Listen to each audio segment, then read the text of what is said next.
বাইকের অতিরিক্ত গতি, নিয়ন্ত্রণ হারিয়ে সজোরে ধাক্কা মালবাহী পিকআপ ভ্যানে। ঘটনায় আহত 2 জন যুবক। খড়িবাড়ির পানিট্যাঙ্কি সংলগ্ন শিমুলতলা এলাকায় ঘটনায় ব্যাপক চাঞ্চল্য। জানা গেছে, এদিন সন্ধ্যায় পানিট্যাঙ্কির দিক থেকে মাল বোঝাই করে শিলিগুড়ির দিকে যাচ্ছিল মাল বোঝাই পিকআপ ভ্যানটি। সেই সময় অতিরিক্ত গতিতে মালবাহী পিকআপ ভ্যানটির পিছনে ধাক্কা মারে। ঘটনায় গুরুতর আহত হয় বাইকে থাকা 2 জন। আহতরা হলো সমীর তালুকদার ও প্রবীর বর্মন। দুজনেই পানিট্যাঙ্কির গোরসিং জোতের বাসিন্দা।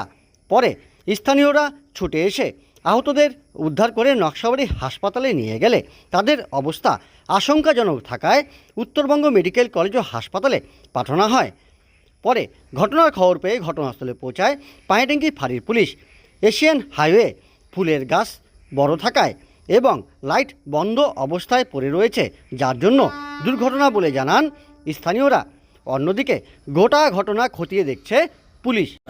আমি তো রাস্তা পার হইতেছিলাম, ওভার স্পিড আসছিল। আমি খালি দেখলাম এমন স্পিড বাইকটা আসলো যে আমি দেখতে পাই না, অ্যাক্সিডেন্ট করে দিল। আর কিছু লাইট ছিল, লাইটের জ্বালানো দেখতে পারেনি বলে দাগিয়ে দিয়েছে। কয়জন ছিল? 2 জন ছিল। হেলমেট ছিল? হ্যাঁ, হেলমেট ছিল। হেলমেট বিনা হেলমেটে ছিল। কোন জায়গায় ঘটনাটা? এটা উত্তর রামদানজোত শিমুলতলা। কি মনে হচ্ছে কেন অ্যাক্সিডেন্টটা হলো? অন্ধকার বেশি? অন্ধকার, এক তো লাইট নাই, এক তো ফুল গাছ বড় বড় গাছ লাগাইছে, বড় বড় হয়ে গেছে, কাটার টাইম নাই।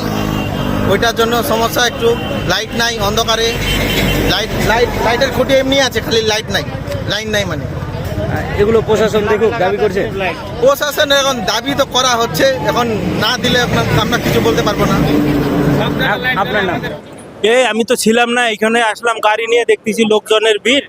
তো এখন আইসা দেখেছি যে এখানে গাড়িটা আর বাইকটা এখানে পড়ে আছে। ছেলেগুলোকে তো আমি দেখি নাই, ওদেরকে বলে হসপিটালে নিয়ে গেছে। হ্যাঁ, এখন আইসে দেখছি। হ্যাঁ, কোন গাড়ি? এই যে টাটা এসি নাকি, এটা পিকআপ হবে। পিকআপের সঙ্গে লাগছে একটা বাইকটা 2 জন ছিল, 21-22 নম্বর গাড়িটা। এখন একটা ছেলের মোটামুটি সিরিয়াসে আছে। না, আমি অতটা জানি না। কেউ বলতেছে পানির ট্যাঙ্কিরই ছেলে আর কি। এই যে এখানে আমাদের শিমুলতলা উত্তর রামগঞ্জ।